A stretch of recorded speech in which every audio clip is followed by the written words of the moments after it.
Okay, so if you're starting to learn algebra, this is the kind of thing that you want to start with. This is, in my opinion, basic algebra. As you get into 9th, 10th, 11th grade, it's going to get harder, but this is where we want to start those skills. So we could use the Desmos calculator to solve this. I will show you how to do that in a second, but I really want you to learn basic algebra so you can do more complicated things eventually.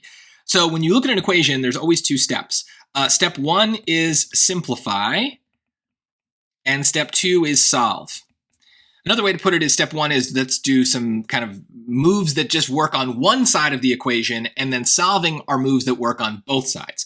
So if we're trying to simplify, the first thing that you should try to do is get all the stuff on the, let's say the left side, since that's the more complicated one, to kind of condense as much as possible. So we would have to realize that we would need to multiply this first, distribute the 5 into both of the parts of the parentheses. And we do that because if we just think about germ-das, our normal order of operations, we're basically doing arithmetic here. So we're moving just from left to right, we're simplifying, and we can't do anything with the grouping because x plus 4 cannot be combined, right? They're different kinds of terms, so we can't do anything there. But we don't have any exponents or radicals, but we do have multiplication and division that we can do. So we're going to do that by distributing. I'm going to come all the way down here for it. So that's 3x plus 5x plus 20 equals 76. Then we can continue to simplify by combining like terms. So this is the addition and subtraction step. We can add the 3x and the 5x because those are the same kind of term. So that's going to be 8x plus 20 is equal to 76. But now we can't do any more simplifying, right? Everything on the left is as condensed as it's going to be, and the right is just the one number. So there's no more simplifying. Now we move on to step two, which is to solve. And this is where algebra really takes over, in my opinion. And when we go through germ-das, which we're going to do, we're going to go through this order of operations, we're actually going to go in reverse. Now we go backwards. So the first move we want to do is we want to get x alone in this case. So what can we do? Is there any addition or subtraction we need to take care of that we need to strip away from that x? And yes, we have a 20. So if you're worried about your order of operations, use germ-das to stay organized. We've got to go backwards. So first we're going to do addition subtraction.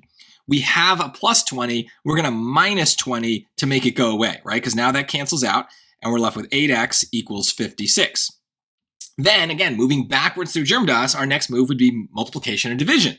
And there's a reason these two things go together, right? It's not just multiplication or division. They're kind of the same thing because we have 8 times x, so we're going to divide both sides by 8 to get that alone. So x is equal to 7. 56 divided by 8 is 7. That's basic times tables. You should know that by 8th grade. If not, that's another place to work on to improve your math skills. And so what do they want? They wanted the value of x. No tricks there. So just give it to them. It's 7. So that's it. And we could easily check that by putting the 7 back into those x's and just kind of doing some arithmetic to see if we get 76 on that side. But it's good to know these algebra moves and to not have to think about which one comes first, which one comes second. You want that to be automatic. But if all of this is tricky for you, or if you just want a reliable way to check it, we can use Desmos. We can just type this equation into Desmos. So 3x plus 5 times x plus 4, and that is equal to 76. And when we do that, what Desmos is basically doing here is it is solving the equation for us. But the way that it interprets equations is it's trying to graph them. So when it gets to x equals 7, that it thinks that that's an instruction to graph it, right? So it's graphing it as a vertical line, which is what the equation x equals 7 would look like in the xy plane. So that's why here we have this vertical line. And so it's 7 all the way up, all the way down, forever and ever and ever. But we can easily figure that out by either looking at it or just tapping the x-intercept. Usually we'll be able to do that, and we can see that the x value is 7. That's what we want, so that's our answer.